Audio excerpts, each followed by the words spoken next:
tiene, tiene 6 ejes que impulsan la visión 2030. ¿Ah? Cuando se inició la 2030, la 2020, tenía otros ejes, otras cosas que se trataron de desarrollar durante estos 10 años. Ahora tenemos 10 años más para acoplarnos, para alinearnos, qué sé yo, para adoptar, modificar la visión local que tienen ustedes, ¿cierto? O tenemos nosotros ahora, pero integrar este eje importante, que es el número 1, que es la gran comisión. Les voy a mostrar acá, aquí está. Por ejemplo, si alguno de ustedes quiere y va a ser parte después de este eje, o sea, o de este equipo de evangelismo, este es el logo de la Conexión 2030 de la Iglesia de Dios. Y está disponible para que los equipos la podamos usar, las regiones, los distritos, las iglesias locales. También, por supuesto, que nosotros a nivel local vamos a tener que mandar a hacer esto para tener pendones, ¿cierto? Mandar a hacer algunos recordatorios para que así cuando la gente nos pregunte sobre los ejes, tener los 6 ejes, ¿cierto? Impresos para que así se vayan conectando, porque tenemos 10 años, o sea, 10 años para poder desarrollar, y el número 1 es que se llama la Gran Comisión.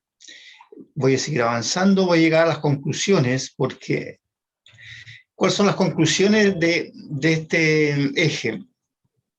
Que cada iglesia tiene que formar su ministerio de evangelismo, ¿ah? Así como está oración, misiones, evangelismo también va a ser una parte sumamente importante. También la Oficina Nacional se compromete, ¿cierto?, a que las iglesias puedan desarrollar esto, o sea, que aquí no hay una opción. Usted sabe que el evangelismo es un mandamiento, entonces nosotros vamos también a trabajar en eso. El punto número 3, que todas las congregaciones del país, o sea, todas, se involucren y se comprometen a estar en las actividades evangelísticas. ¿Ah? Por ejemplo, en el mes de octubre, en ese mes, hay un programa que se llama Un Día, Un Millón. Si alguien está creyendo que es $1 millón o $1 millón, no, es 1 millón de personas. En ese día de octubre, que ya está la fecha, nosotros tenemos que alcanzar a 1 millón de personas. Por ejemplo, nosotros aquí en Chalón, la iglesia en Santiago, la iglesia allá en Maipú, y toda Latinoamérica. ¿De qué manera?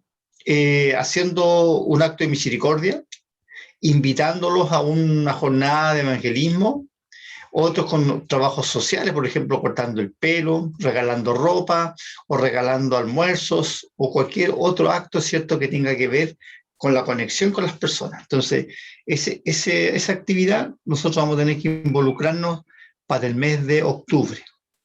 En el punto número 4, tenemos que trabajar fuertemente en la formación del liderazgo local, ¿ah? Para que todos nosotros tenga, ¿cierto?, este compromiso, esta responsabilidad y pasión por el evangelismo y discipulado. Saben ustedes que yo aquí en Valparaíso tenía unos vecinos testigos de Jehová. El caballero era diabético y después quedó ciego. Y saben ustedes que la señora lo sacaba a evangelizar tomado de la mano, y el viejito sin ver nada, con un bastón, y salían a hacer su evangelismo apócrifo, pero yo veía la pasión de esta gente, yo veía la entrega, y salía toda la familia. Entonces ellos tienen un alto nivel de compromiso con el tema de la evangelización, aun cuando esta, ¿cierto?, no corresponde al evangelio que nosotros predicamos. Sin embargo, ellos son muy comprometidos. Por supuesto que ahora no los he visto en las calles, dado que nadie más le abrió las puertas, pero el trabajo que están haciendo, yo no sé cómo poder a lo mejor entrar a un taller de ellos, pero el celo por el proselitismo de ellos es, pero de alto nivel de compromiso. Entonces nosotros vamos a tener que trabajar muy fuertemente este número 4 para que tengamos un equipo sólido, ¿ah? Un equipo que pueda dar resultados con la metodología para hacer evangelismo. En el punto 5 tenemos que entender que el evangelismo no debe ser un programa más, sino que esto debe ser algo vital de la iglesia, algo importante, algo que nos caracterice, ¿ah? Porque el evangelismo no es un asunto, ¿cierto?, optativo, sino que es un tema netamente importante, que es la vida de una iglesia. Si una iglesia no evangeliza, se muere. Si una iglesia no gana niños, no va a tener adultos, no va a tener jóvenes, etcétera. Entonces, el ADN de nuestra iglesia tiene que estar impregnado con este tema de la evangelización. También hay que buscar, en el punto 6, tenemos que buscar nuevas formas de evangelismo. ¿Ah? Hay que ver cómo lo vamos a alcanzar. Por ejemplo, nosotros fuimos sorprendidos con el tema de la llegada de los inmigrantes a nuestro país, ¿cierto? Y una de las primeras cosas, en especial con los haitianos, fue la barrera, ¿cierto?, del idioma. ¿Ah? Dios nos trajo acá a Chile, ¿cierto?, las misiones. O sea, Dios nos sorprendió con eso. Entonces, vamos a tener que buscar nuevas maneras, cómo discutir, ¿cierto?, y enfocarnos en estos temas. Tenemos ahora a un nuevo segmento de personas, ¿cierto?, que son los desamparados, las personas de los campamentos. Entonces vamos a tener que ver cómo más allá alcanzamos a ese segmento de personas. Ahora, en el punto 7 nos indica que si llegó la virtualidad para quedarse, entonces vamos a tener que nosotros también ver cómo generamos más redes sociales y que la virtualidad se transforme en los vehículos para la evangelización. No olviden ustedes que el Evangelio, ¿cierto?, usó las carreteras y los caminos que construían el Imperio Romano. Entonces ahora nosotros tenemos unas nuevas carreteras, que son las virtuales. Entonces tenemos que pedirle a nuestros jóvenes, a los profesionales, ¿cierto?, de la multimedia y de otras disciplinas, para usar todas estas redes sociales, ¿cierto?, para la evangelización como se está haciendo ahora, pero a lo mejor darle más énfasis, más fuerza, porque no sabemos qué va a pasar con esta nueva variante del Delta, ¿cierto?, que en algunos países están retrocediendo en todas las libertades que había. Entonces seguramente nosotros, es probable que también Chile, ¿cierto?, en un futuro cercano, volvamos a lo mejor otra vez a las cuarentenas. Otro, en el punto 8, ¿cierto?, que las iglesias crean el hábito de una preparación constante de los miembros, con talleres, con el objetivo de dar testimonio a la fe de manera personal y pública. En el 9, ¿cierto?, todas las iglesias locales deben apostar por una evangelización más creativa, ¿ah? Por ejemplo, involucrándonos con las realidades de las comunidades. Por ejemplo, para mí, yo veo el tema ahí de tener la estación Lourdes, para nosotros es un potencial punto de encuentro con la comunidad, un poco más hacia, como yendo hacia el norte, tenemos un CESFAN ahí, ¿cierto?, que también es sumamente importante para lograr conexiones, porque la gente una vez al mes siempre va a llegar ahí a control médico, a retirar alimentos, la leche, qué sé yo, los remedios. Entonces nosotros tenemos que ver eso. También ahora están las torres, esas grandes torres que están cerca del templo, ¿cierto? Y que vamos a tener que ver cómo nos conectamos con esa gente. ¿Qué tipo de literatura les vamos a entregar para que ellos sepan que ahí hay una iglesia? Porque ellos lo que ven de los pisos altos va a ser, ellos ven una cruz, ven un techo, ven un poco de árboles, ¿cierto? Pero tienen que ver mucho más allá de cómo nos conectamos, cómo ponemos a lo mejor en el techo un mensaje cristiano, evangelístico, algo que resalte la persona de Jesucristo, ¿cierto? Y que esté toda la noche ahí alumbrando a las torres, o sea, que las torres estén viendo, ¿cierto?, un tratado arriba del techo. Se me ocurre a mí una cosa así, o tener, ¿cierto?, algún módulo de oración ahí a la salida de la Gruta de Lourdes y de otras más que puedan estar cercanas ahí a nosotros, a Shalom, Y por supuesto, ustedes que a lo mejor son de otras comunas, también reinventarse cómo alcanzar y cómo formar grupos pequeños. ¿Ah? Eso sería una de las cosas. Luego, nos dejan a nosotros como región y a los distritos que tenemos que desarrollar a lo mejor tiempos de confraternidades, ¿ah?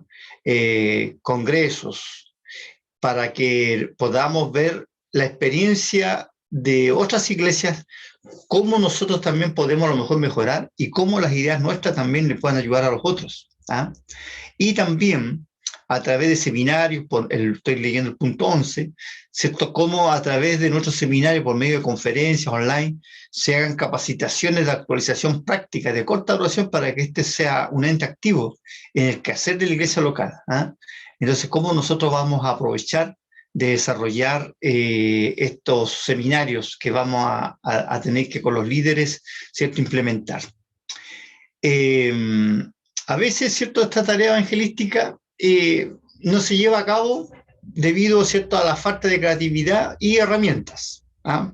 Porque todos tenemos como un método antiguo, ese método de salir a la calle, ¿cierto?, o de entregar tratados, o de otras maneras de acercarnos a la gente. Entonces, hay alguna sugerencia aquí, por ejemplo, el evangelismo explosivo. Este es muy interesante, es un tipo de evangelismo personal, muy rápido y fácil de contextualizar. Por ejemplo, una de las preguntas que le dice, si uno le dice al transeúnte o al futuro, ¿cierto?, persona que vamos a evangelizar, uno le pregunta, si usted llegara a morir hoy, ¿dónde cree que va a pasar la eternidad? Entonces algunos le van a contestar en forma agresiva, yo no creo, por ejemplo, que hay vida después de esta vida.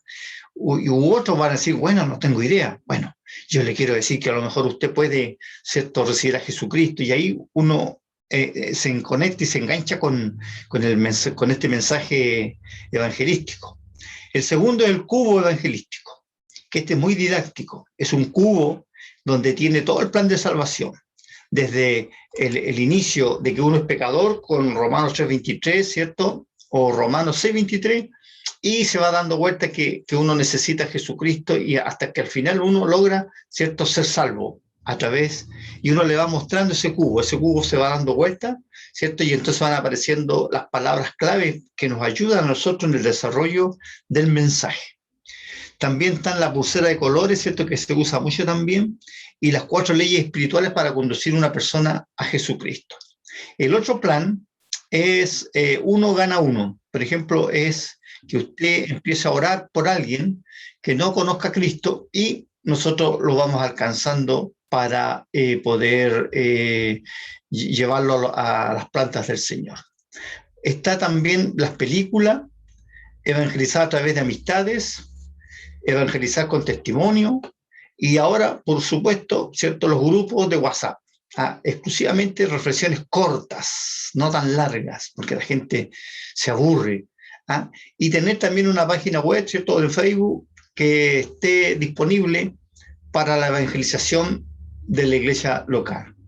Entonces, para terminar este tema, ¿cierto?, este eje, cada iglesia local, la sugerencia es que debe tener un programa constante de oración, que gracias a Dios la iglesia lo tiene, de intercesión y seguimiento a los nuevos convertidos, que es el tema que nos convoca para el próximo domingo. ¿Cómo vamos a seguir a las personas, amigas, conocidos, familiares, que se van a conectar al programa que va a tener la iglesia el próximo domingo, que va a ser netamente de evangelización, ¿cierto? Y también considerar que la iglesia, el crecimiento de la iglesia debe darse en forma natural. Usted no le dice a un árbol, tienes que crecer. Usted simplemente lo planta y el árbol crece por las leyes naturales que tiene. Así también debe ser una iglesia sana, saludable, una iglesia con pasión, con oración. Entonces, debe crecer en forma natural, pero sí tenemos que estar nosotros atentos al desarrollo de eso. Por ejemplo, si hay niños, tenemos que tener, ¿cierto?, la bendición de cuidar a esos niños para que cuando lleguen a la vida complicada que es la adolescencia, ellos puedan pasar la adolescencia en el Evangelio y luego en su etapa juvenil y luego en su etapa profesional. Entonces, nosotros tenemos que procurar eso. También tenemos que tener sumo cuidado con nuestros adultos mayores. Si fuimos capaces de cuidarlo cuando fueron niños, jóvenes, adultos, matrimonios jóvenes, también tener la capacidad para mantenerlo, ¿cierto?, en el Evangelio cuando sean ellos adultos. ¿Ah? Así que eso es sumamente importante. Hasta aquí, alguien, voy a pasar al segundo eje. ¿Alguien tiene alguna pregunta?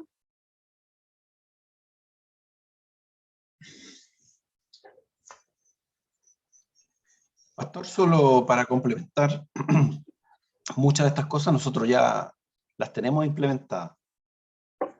Obviamente hay que reforzar porque cuando se inició la pandemia todas las cosas cesaron, pero muchas de estas cosas, las oraciones, la intercesión, las actividades que nosotros teníamos antes de la pandemia, visitábamos hospitales, había un grupo de evangelismo, obviamente siempre yo creo que hay que reforzar todas estas cosas.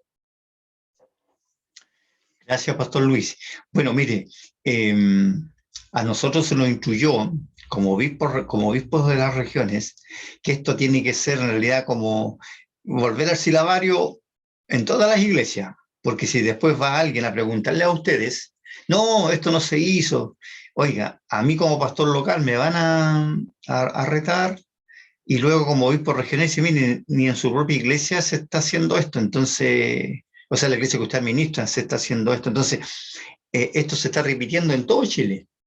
Ah, por si acaso, pero yo entiendo de lo que dice Luis Cifuentes, que esto es una materia que ustedes ya la están llevando adelante. Mire, pasemos ahora al segundo eje, que es el discipulado. ¿Ah? Yo tengo unos libros de discipulado muy buenos que todavía no los puedo usar, dado a lo que dice Luis por la pandemia, pero ahora tengo la oportunidad de poder desarrollarlo con ustedes. Entonces, una vez que nosotros ganemos a la gente, tenemos que ingresarlo a el tema del discipulado. ¿Ah? Y esto es de manera intencional. ¿Cómo vamos a responder, cierto, a esas personas nuevas? ¿Ah? Por ejemplo, yo recibo las estadísticas de las iglesias acá en Santiago y saben ustedes que muchas iglesias están decayendo. Pero sin embargo hay otras que le ocurre un fenómeno distinto, han crecido de otra manera, más potente, porque al parecer el equipo de discipulado está llevando adelante este proyecto de tener grupos pequeños. Entonces, es lo mismo que el proyecto Jetro. Cuando Jetro vio a Moisés, ¿cierto? Dictando leyes, dando consejos, haciendo justicia, un montón de cosas. Jetro le dijo, tú te vas a cansar en toda esta etapa, no vas a poder rendir porque son muchos tus ciudadanos, tus personas, tu pueblo. Entonces, él le dijo, mejor que hagas grupos pequeños. Y ahí es donde surge el gran proyecto de Jetro, ¿cierto? Y entonces Moisés empezó a hacer grupos pequeños, líderes de grupos pequeños. Yo creo que en este discipulado igual vamos a tener que tomar grupos pequeños para discipular a la gente. ¿Ah? Entonces, tenemos que, el número uno, por lo mismo se debe trabajar en buscar nuevas formas de discipulado. ¿Ah? Donde no solo se transmite información, porque transmitir información mejor, todos grabamos, pero no, lo que tenemos que hacer nosotros es transmitir vida a la gente. Por ejemplo, el que ora tiene que orar, el que evangeliza tiene que evangelizar, y el que dice que es un adorador tiene que adorar.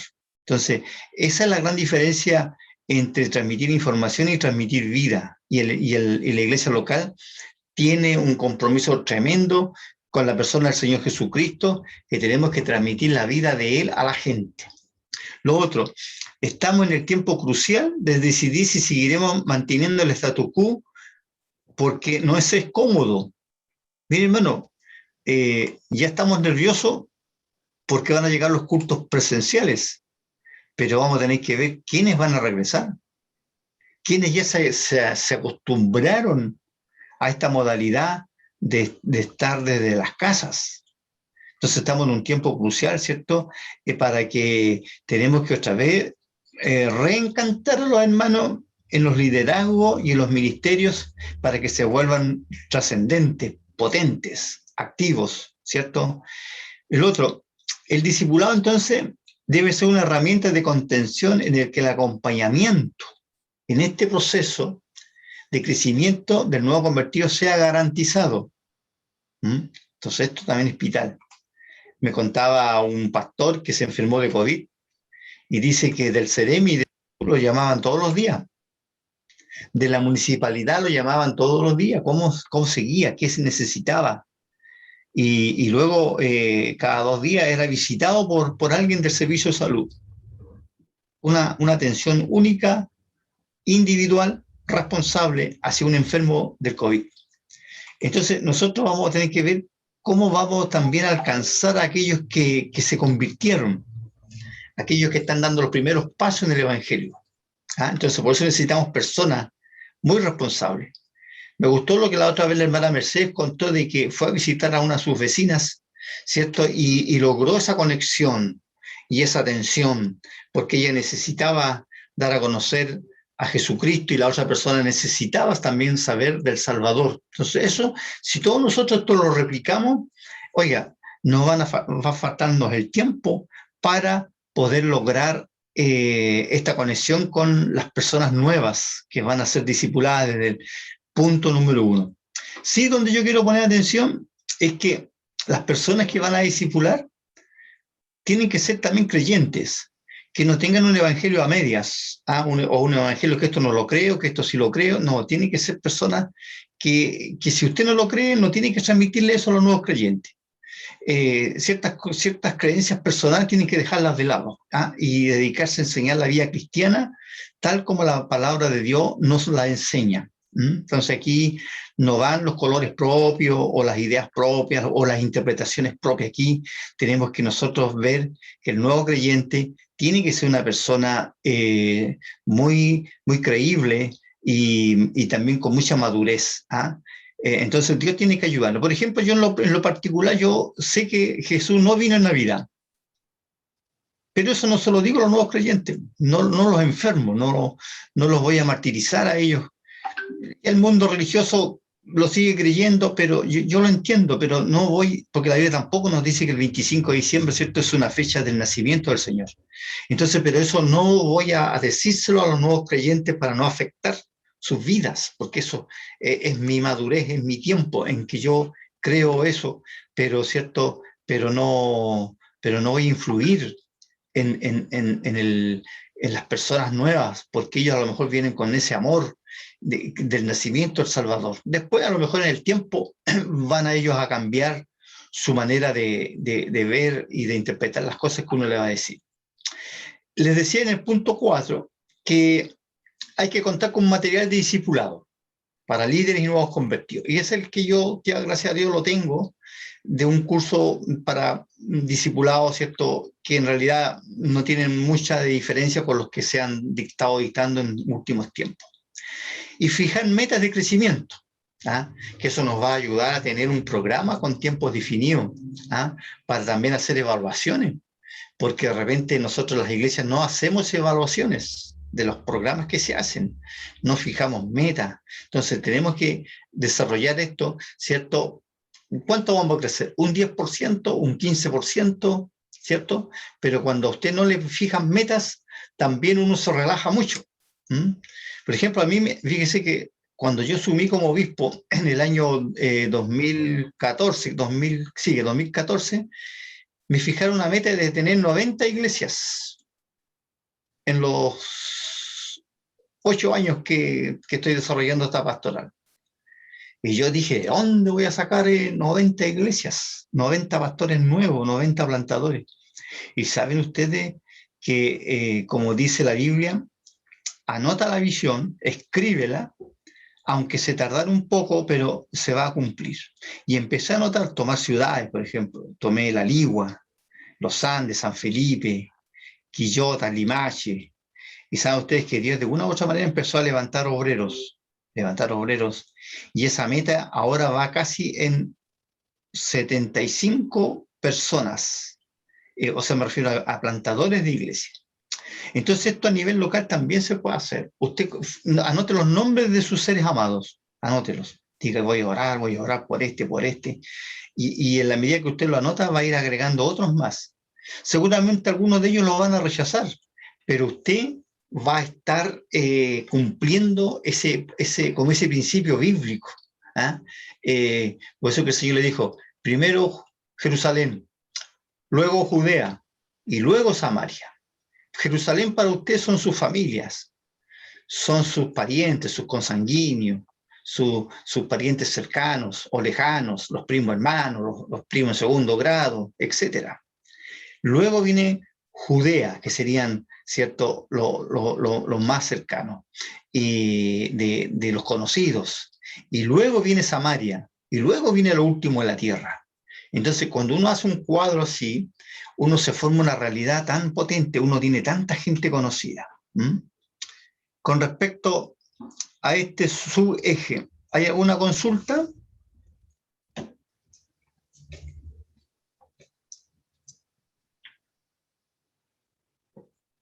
Estoy predicando, hermano, como le dije la otra vez, enseñando como Albert Einstein. Bien, paso al tercer subeje, plantación de iglesias. Esto es importante. En la plantación de iglesia, ¿cierto?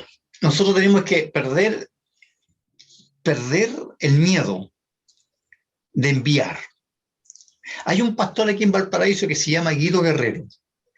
Él estuvo 10 años con los metodistas pentecostales. Y en esos años él aprendió a sembrar, porque a él lo mandaron, él quería ser pastor, y a él lo mandaron a abrir obra en el Cerro Alegre. No había nada ahí. Y saben ustedes que él partió con una ilusión, con una pasión también, y con tanta fe, que él logró abrir un local ahí en el Cerro Alegre. Arrendó una sede y después, producto de ese mismo trabajo, surgió de esa iglesia hija, otra iglesia hija. Es decir, ¿cierto? La iglesia madre lo mandó, pero luego a él estuvo en otra iglesia hija. Al correr del tiempo ya tenía 2 iglesias hijas. Entonces, y él lo sembró. Después él se volvió a su iglesia madre y le dijo al pastor, usted tiene que ahora enviar a un obrero a esa iglesia que yo acabo de establecer. Bueno, el pastor envió a su obrero y este pastor se fue a otro cerro a abrir obra. Oiga, ese pastor se cambió a la iglesia nuestra, que antiguamente él pertenecía a la nuestra, pero estuvo 10 años fuera de nosotros. Y saben ustedes que sembró ahora una iglesia también en el Cerro Alegre, y ese pastor que él logró establecer donó, escuche bien, donó el terreno y todo lo levantado como una iglesia, ¿cierto?, ya establecida, y fue a la notaría, y eso pasó a ser parte de la iglesia de Dios. Y es una iglesia que tenemos donde hay muchos niños, muchos vecinos que han alcanzado el evangelio producto del testimonio de esa gente. Entonces nosotros tenemos que perder el miedo de enviar. Si dentro de nuestra congregación hay hermanos que sienten el llamado de ir, ¿cierto?, a otros lugares, hay que dejar que ellos vayan, hay que enviarlos, hay que bendecirlos y hay que apoyarlos también. Entonces es importante esto. Los potenciales líderes tienen que estar, ¿cierto?, disponibles para también ser enviados. ¿Saben ustedes que mi esposa Victoria no es pastora porque es mi esposa? Ella tenía también ganas de ser ministra de Dios. Entonces, en esa época había un supervisor, un obispo en la región, que dijo, aquí nadie, va a ser pastora, o pastor, si no abre una obra. Bueno, ubicamos un lugar acá en Valparaíso, donde ella empezó a hacer escuelas bíblicas, y lo hacía en la calle. Ahí juntaba a los niños. Luego una señora que nos vio dijo, ¿y por qué tanto frío haciendo reunión aquí en la calle? Dijo, yo le arriendo mi casa. Y nos dio una casa bien desarmada, bien descuidada, pero el compromiso era que nosotros la arregláramos, pusiéramos vidrio, le pusiéramos piso. Bueno, nosotros felices ahí, pero la señora Victoria era la encargada de la obra esa. Y al tiempo después empezaron a llegar adultos y con el correr del tiempo, entonces ella ya pudo decir a su obispo, durante estos 2 años he organizado esta iglesia. Y así fue. Y después, ahora cuando ustedes vengan a Valparaíso, esa iglesia está en un sector que se llama San Roque, en una población denominada La Isla. Y ahí se levantó una estructura grande, donde ahora hay un pastor, ¿cierto?, que él cuida o está desarrollando una nueva pastoral en ese lugar. Entonces, hay que perder el miedo de enviar. A veces nosotros no queremos correr ese riesgo porque esa persona se va a llevar a líderes de la iglesia, familias de la iglesia, pero hay que perder eso, porque así como sembramos, también vamos a cosechar. Entonces no hay que tener temor por enviar personas en este tema que estoy hablando de la plantación de la iglesia, que tiene que ver con el eje estratégico de la evangelización. Lo otro, que también debemos ser capaces de rendir cuentas del trabajo. Fíjese que a los pastores nadie les pide cuentas. Entonces, por eso es que es bueno que esta reunión de líderes que vamos a hacer, porque ahí vamos a rendir cuentas del trabajo. Vamos a rendir cuentas, ¿cierto?, que formamos parte de un cuerpo y no estamos solos, los pastores no estamos solos en este trabajo. Un pastor solo no puede hacer nada, yo puedo tener muchas capacidades, pero solo no puedo hacer nada. Tenemos que aprender entonces a rendir cuentas del trabajo. Por eso es que yo a los pastores y a mí el obispo nacional me pide cuántas visitas, cuántos sermones, cuántos bautizados en agua, en Espíritu Santo, y uno le pide esa información a los pastores y muchos de ellos se niegan, no quieren dar cuenta. Entonces, a nivel, ¿cómo se llama? Local, nosotros también. Si a usted le entregaron 10 niños, usted tiene que ser capaz de duplicar esa cantidad de niños. ¿Saben ustedes que hay una parábola allí que Jesús habló? Que a un hombre le entregó 5 monedas, a otro le entregó 3 y a otro le entregó 1. Y cuando él vino a pedir cuentas, el que le había dado 5, había ganado 5. El que le había dado 3, ¿cierto?, había multiplicado en 3. Pero el que tenía 1, le dijo: Señor, tuve miedo, sé que eras un hombre severo, entonces escondí la moneda, escondí el talento, escondí el ministerio. Entonces el Señor le dijo: siervo malvado, ¿cierto? Y vino y le quitó el talento, la moneda que le había dado. Dijo: por lo menos deberías haberlo dado a los banqueros para que ganara intereses. Ni esto hiciste. Y le quitó lo que le había dado. Entonces, así tenemos que ser también nosotros como líderes. ¿Ah? Si Dios a ti te entrega un ministerio de oración, tienes que estar ahí hasta el último, es cierto, hasta que el Señor venga orando. El evangelista evangelizando, el misionero haciendo misiones, los que manejan los dineros multiplicando esos dineros, etcétera, etcétera. ¿Ah? Entonces, nosotros tenemos que ver esto, que el evangelio no es una situación así nomás, sino que también hay una responsabilidad. ¿Ah? Por eso que el Señor maldijo a la higuera, porque Él quería frutos de ella. Y es una lección tremenda para esos discípulos que lo seguían en ese entonces. Entonces, las iglesias no están en un lugar, ¿cierto?, o los templos, ¿cierto?, o las casas de oraciones para hacer un rol más para la municipalidad o para impuestos internos. No, nosotros estamos ahí para hacer luz, para que de ahí sea la plataforma en que salga la gente a otros lugares para llevar la palabra de Dios. En el número 3 dice que tenemos que asegurarnos que el que va a ser enviado tenga lo necesario para poder trabajar y no frustrarse en el intento. ¿Ah? Nosotros, fíjese que como Iglesia de Dios Central, estamos levantando una obra en Lampa. Y ese pastor que está ahí está necesitando, por ejemplo, alimentos, madera, cemento, porque está levantando una obra. Y entonces me llama y me dice: mire, pastor, ya gasté lo que me habían dado, así que ahora necesito un nuevo empuje. Bueno, pastor, ahí va la ofrenda de amor, y no es una ofrenda de amor, sino que es una ofrenda que él pueda comprar materiales para que pueda avanzar en la construcción, porque está evangelizando más de 50 niños. Nuestra meta es tener ahí más de 100 niños para poder hablarles del Señor. En ese lugar nunca antes teníamos nada. Sin embargo, ahora fue enviado ese pastor y está haciendo eso. Hay un pastor en San Francisco Mostazal, que ustedes lo conocen. Él se llama Gonzalo González. Él está haciendo de nuevo la casa pastoral.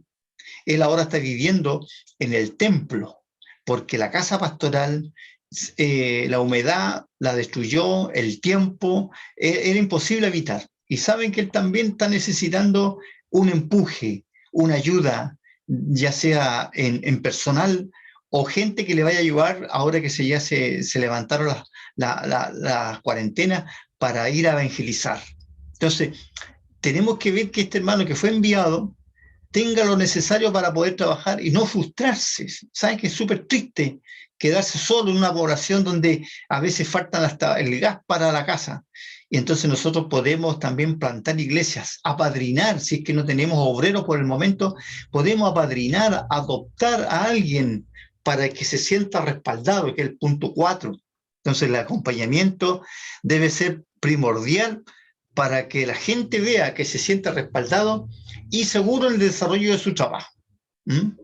Entonces, eso es lo que también tenemos que considerar.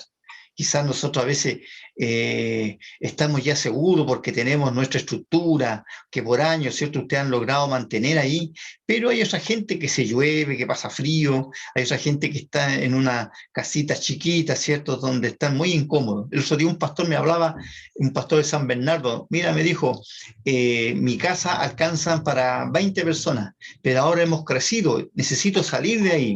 Entonces le dije, mira hermano, por mientras te voy a acompañar en las oraciones, pero necesitamos ver dónde ese hermano se va a ir para seguir creciendo. Porque, hermano, cuando una iglesia es saludable, crece sola. La gente llega sola. Claro, por supuesto que hay un trabajo previo, hay evangelismo, hay oraciones, hay siembra, hay amor, hay misericordia. ¿Ve?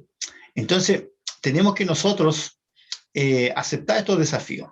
Ahora, nosotros queremos que todas las iglesias que tengan más de 100 miembros, ¿cierto?, como prioridad, puedan también tomar este desafío. ¿Ah? Nosotros tenemos que sembrar parejas, a matrimonios o evangelistas que puedan ir y plantar iglesias. Y lo otro, que las iglesias locales puedan identificar a los posibles candidatos en tiempos de oración congregacional. ¿Ah? A estos futuros plantadores, y que el pastor local, ¿cierto?, junto al nuevo obrero pueda establecer un acuerdo escrito cómo se va a realizar el proceso para levantar una nueva iglesia. Y lo otro, que los distritos realicen o comiencen de marzo a junio una reunión especial donde se plantee el desafío de plantar nuevas iglesias. Por ejemplo, nosotros ahí tenemos varios sectores donde volver a plantar iglesias. ¿Ah?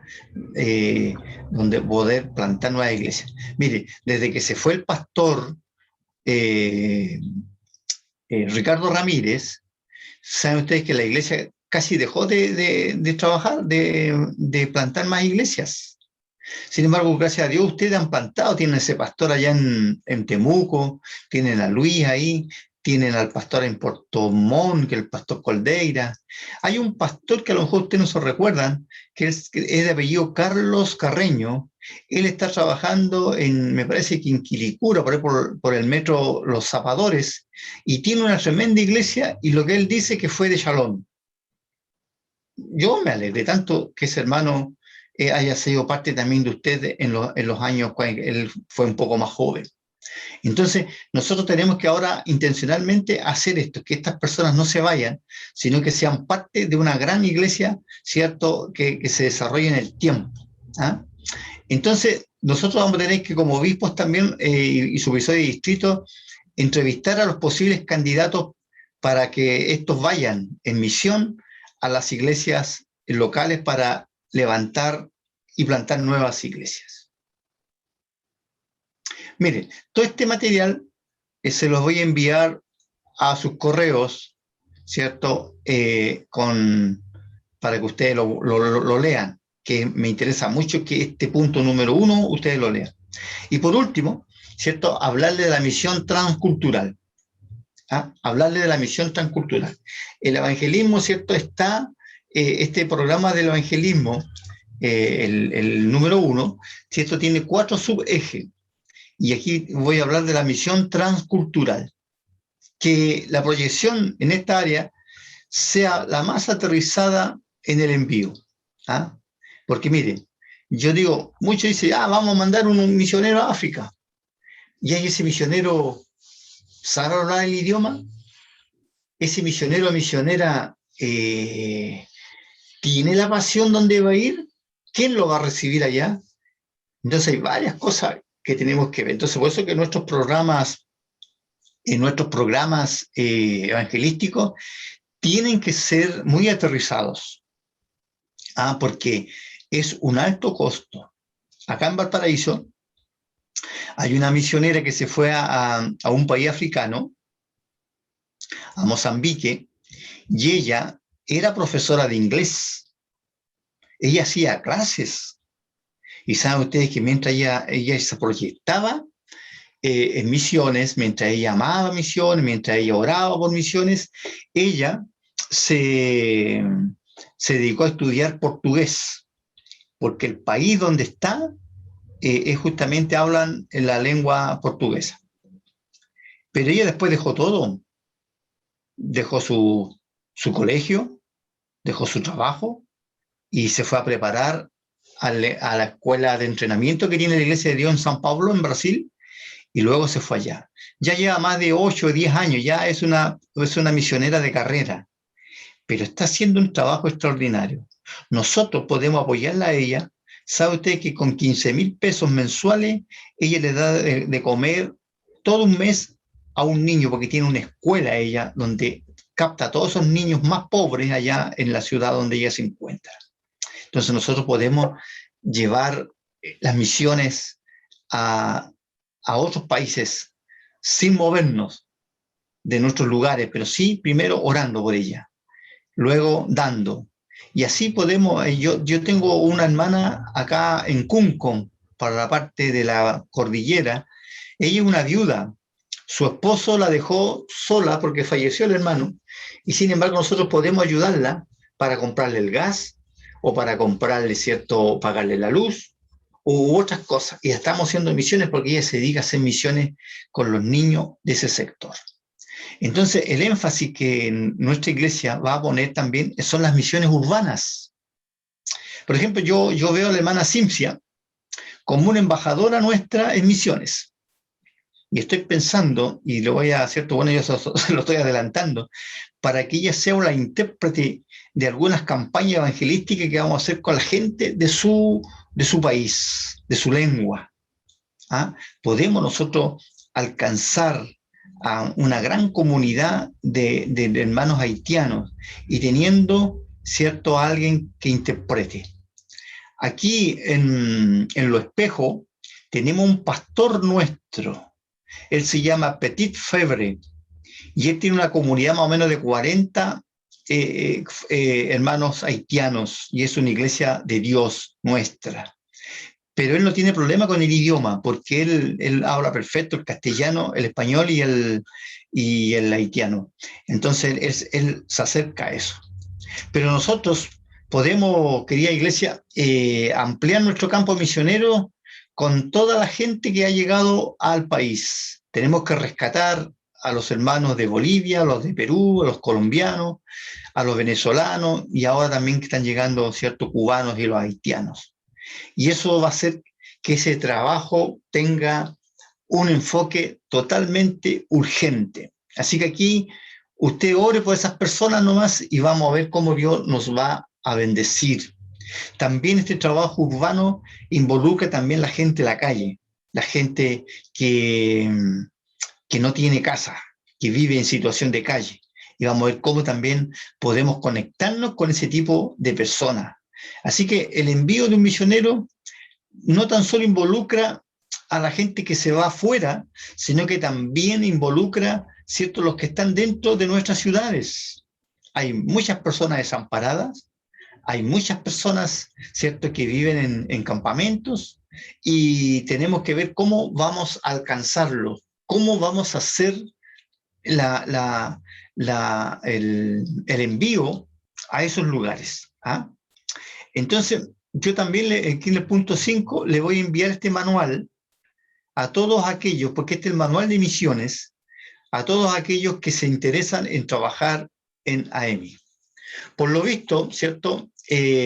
Nos encontramos que en la Iglesia de Dios es el lugar donde mucho trabajo hay. En el puro eje estratégico del evangelismo, ustedes encuentran que hay una cantidad enorme de trabajo por realizar. Bueno, este es el material que tengo, ¿cierto? Que lo hice en forma express, rápido, ¿cierto? En un avión a chorro, pero ahora podemos dejar el espacio para que ustedes me hagan consultas.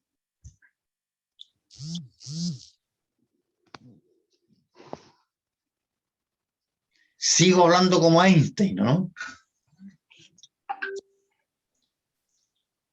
Pastor, buenos días.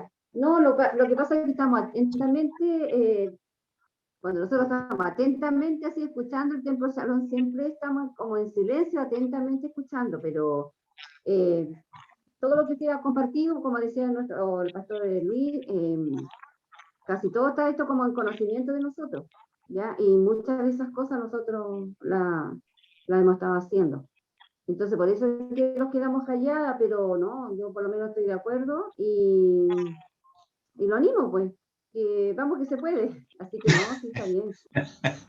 Y aparte que está todo clarito, pastor, está clarito todo lo que usted compartió, lo que nos leyó, y ahí uno va tomando apuntes, ¿cierto? Así que no, está súper bien. Y de hecho nosotros también hemos tenido misioneras, tuvimos la hermana Carola Quinchaqueo, también tuvimos muchos años, tuvo ella, y apoyándola también la tuvimos.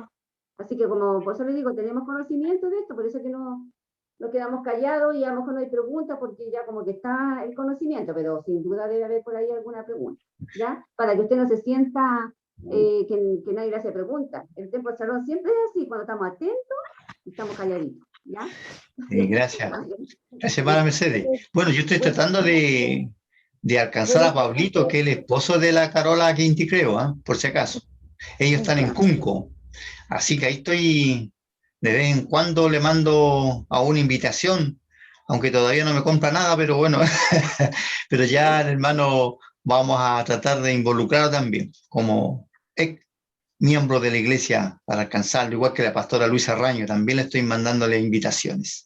La hermana Ivonne Leiva tiene su manito levantada. Sí, pastor, lo que yo quería comentar como aporte, o no sé, como opinión personal, es que va a ser muy bueno, pastor, que usted nos empiece a conocer, pues cuando ojalá volvamos pronto a la iglesia y usted pueda descubrir a lo mejor todos esos talentos ocultos que muchos de nuestros hermanos tienen, y poder ver en qué son buenos para poder enviarlos, porque eso necesitamos, que a lo mejor ser pastoreados por usted, para que usted nos vaya conociendo y Dios le dé la visión de a qué lugar puede enviar a cada uno de nosotros. Así que lo necesitamos para eso, para que nos conozca, pastor. Gracias, hermana Ivonne. Sí, mire, para que ustedes sepan, sí, todo este material es de amplio conocimiento de nosotros, sí. Yo me encuentro como que soy entrenador y voy a ir a entrenar a Brasil.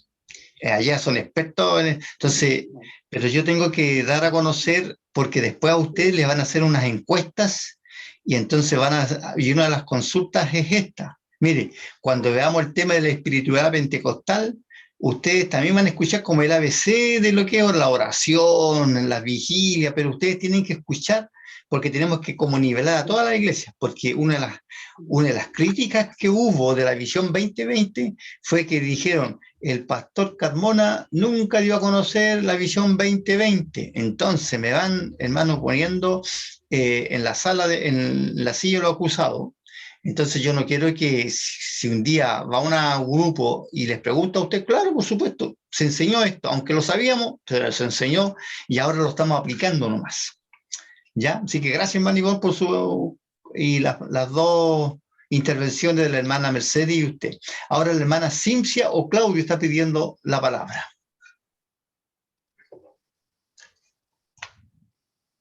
Muy buenos días a todos y muchas bendiciones a todos, especialmente al pastor de Carmona, que ese tema, pastor, es muy bueno.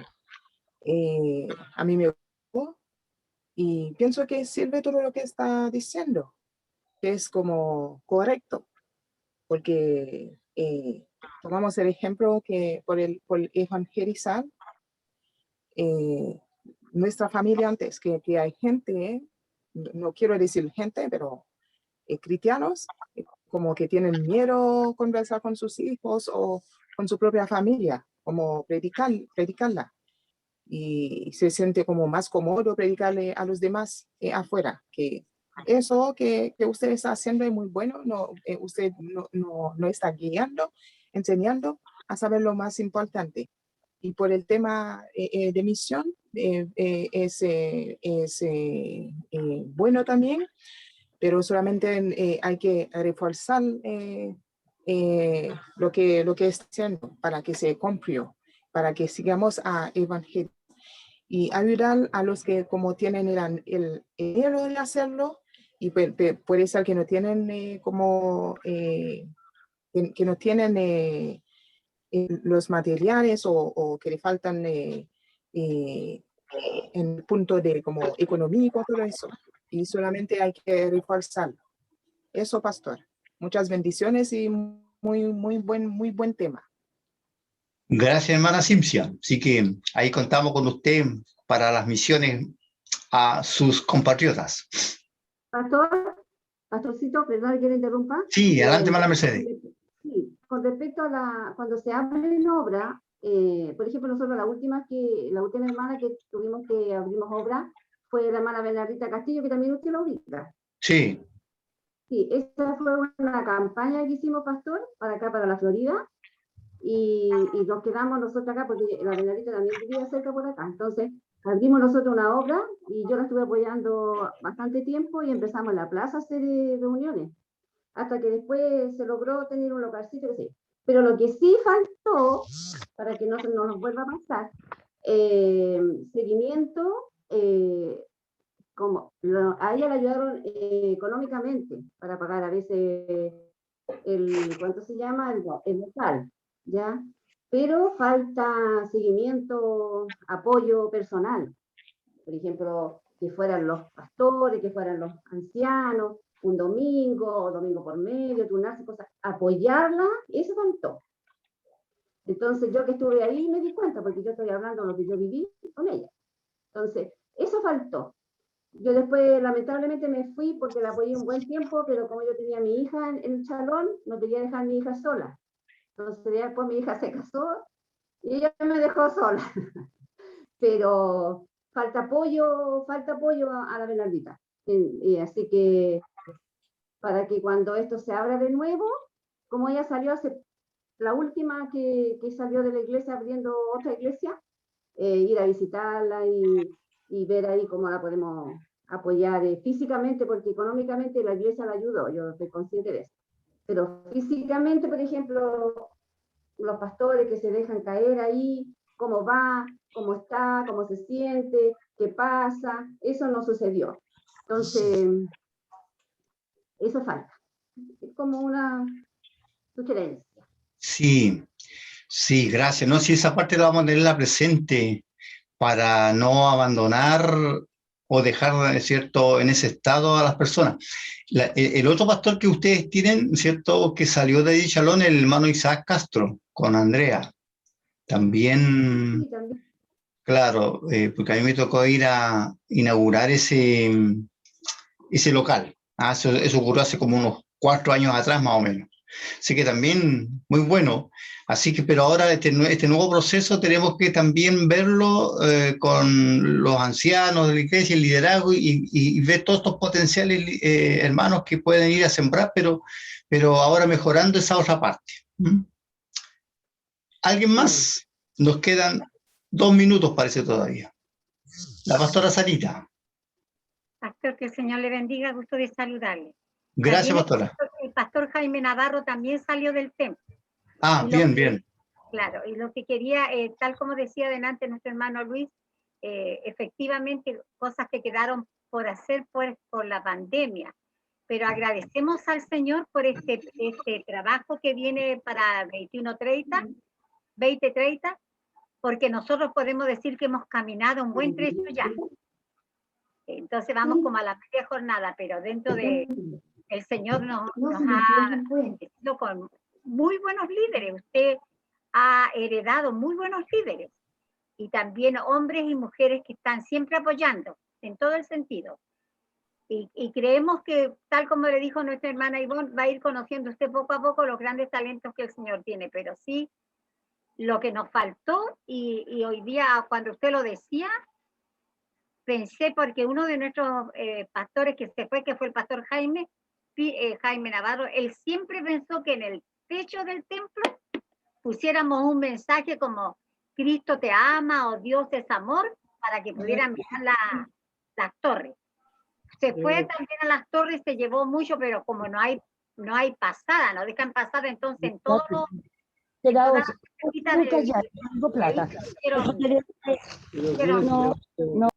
folletos para todos los pisos. Y también otro trabajo que se hizo de evangelización, que tampoco no se daba a conocer, pero nosotros lo dábamos, era salir a ponernos ahí haciendo la incidencia social, o sea, no incidencia social, otro nombre, pero era social, con... Intervención urbana. ¿Cómo se dice? Intervención urbana, con letreros grandes, que todavía tenemos los cartones donde decía Cristo te ama, el Señor viene.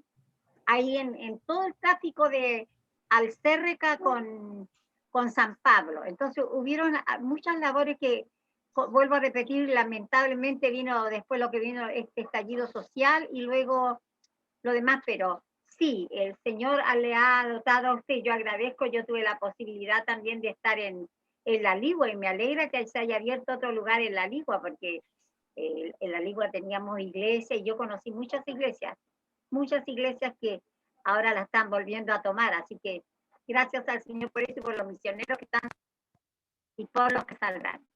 Dios le bendiga. Gracias, pastora Sarita.